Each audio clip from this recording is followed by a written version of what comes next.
Matet, napakaganda nung sinabi ni Mama Carla kanina, yung difference ng wants at saka needs. Yung kailangan mo talaga o yung gusto mo lang. No? Madalas pag nagpupunta tayo sa mall, yan yung problema natin. Lalo kung gutom tayo, no? Kuha ng gusto natin. So, yung kailangan ba? No? Kasi dito mababase, Matet, yung uri ng pamumuhay mo.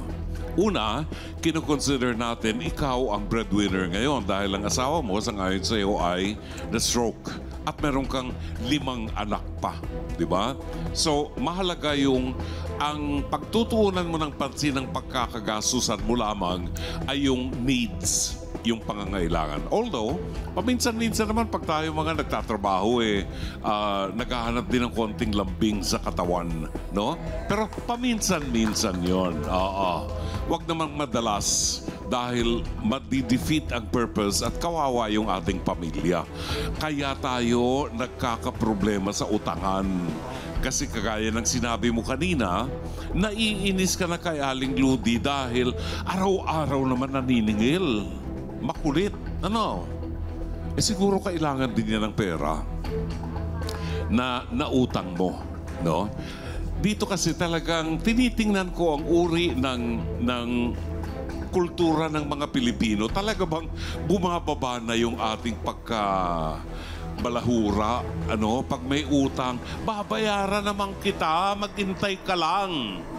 Ano, wala akong makitang magandang logic doon. Babayaran kita pag nagkapera ako, maghintay ka lang. Ang kulit mo araw-araw naniningil. Siguro kailangan nung nagpautang yung pera niya. Si Aling Ludi, naunawaan kita, pero siguro kailangan maging maingat tayo, lalo na kapag tayo nakaka-murder. At sabi nga ni Ellen kanina, hindi lang yung kuko niya ang pinatay mo. Pati yung pagkatao niya, pinatay mo na. Napakalalim naman nun, ano? Pero sabi naman niya, 35 years na siyang manicure pedicure. At kasama rin ang rebound. Nakakatakot din minsan pagka ganyan ang claim, ha?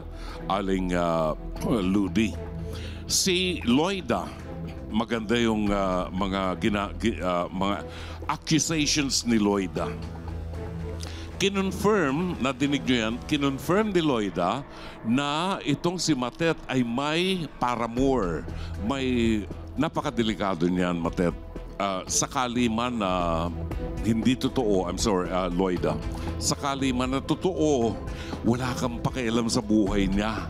Huwag mong bantayan yung bawat kilos niya sa bahay ng kapitbahay mo. Kung sakali bang may relasyon sila nung kapitbahay mo, ala ka na doon. Mas makabubuti siguro mag-focus na lamang tayo sa buhay natin.